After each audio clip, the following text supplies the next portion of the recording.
আমের রাজধানী খ্যাত চাঁপাইনবাবগঞ্জ থেকে বিদেশে আম রপ্তানি শুরু হয়েছে। চলতি মৌসুমের প্রথম চালানে হাড়িভাঙ্গা জাতের ৬০০ কেজি আম রপ্তানি করা হয় সুইডেনে। শনিবার বিকেলে নাচল উপজেলার কেন্দ্রবনা গ্রামের একটি বাগান থেকে এই আম পাঠানো হয়। এদিকে রপ্তানিযোগ্য আম উৎপাদন প্রকল্পের আওতায় চাষিদের সহযোগিতা করছে কৃষি বিভাগ।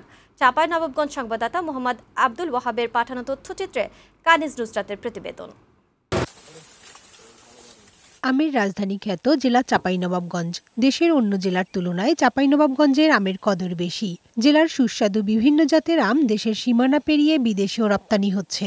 চলতি মৌসুমে কৃষি সম্প্রসারণ অধিদপ্তরের তত্ত্বাবধানে রপ্তানিযোগ্য আম উৎপাদন প্রকল্পের আওতায় সম্পূর্ণ নিরাপদ ও বিষমুক্ত আম উৎপাদন করা হয়েছে এই জেলায়। বিদেশি ক্রেতাদের চাহিদা অনুযায়ী চাঁপাইনবাবগঞ্জে উৎপাদিত আম চলতি মৌসুমে ইউরোপের বাজারে রপ্তানি শুরু হয়েছে। শনিবার বিকেলে স্থানীয় চাষি রফিকুলের বাগান থেকে ৬০০ কেজি হাড়িভাঙা আম সুইডেনে পাঠানো হয়। চলতি মৌসুমে এই জেলা থেকে বিদেশে পাঠানো আমের প্রথম চালান এটি। আম চাষি রফিকুল ইসলাম ইউরোপ ও মধ্যপ্রাচ্যের ৮টি দেশে রপ্তানির লক্ষ্যে প্রস্তুত করেছেন হাড়িভাঙা, আম্রপালি, বাড়িচার, ব্যানানা ম্যাঙ্গো ও গৌরমতি জাতের ২৫০ মেট্রিক টন আম। এবছর আশা করতেছি আর সব পরিবেশ পরিস্থিতি ঠিক থাকে আমরা প্রায় ২০০ থেকে ২৫০ মেট্রিক টন আম রপ্তানি করতে পারবো বলে মনে করতেছি। স্থানীয়রা জানান, কৃষি বিভাগের পরামর্শে জেলার অনেক আম চাষি ফ্রুট ব্যাগ ব্যবহার করে শতভাগ নিরাপদ আম উৎপাদন করেছে। এছাড়াও রাসায়নিকের পরিমিত ব্যবহার ও ব্যবস্থাপনা নিশ্চিত করে রপ্তানি উপযোগী করে উৎপাদন করা হয়েছে এসব আম।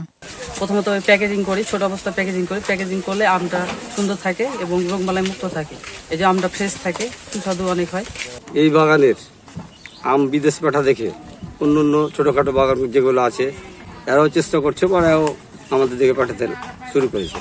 সরকার যদি আমাদের এখন যে সহযোগিতা করছে এর থেকে যে একটু বেশি সহযোগিতা করে তাহলে হয়তো আমরা আরো সামনে এগিয়ে যেতে পারবো। রপ্তানিযোগ্য আম উৎপাদনে কৃষকদের প্রশিক্ষণ, পরামর্শ ও সহযোগিতা করছে কৃষি বিভাগ।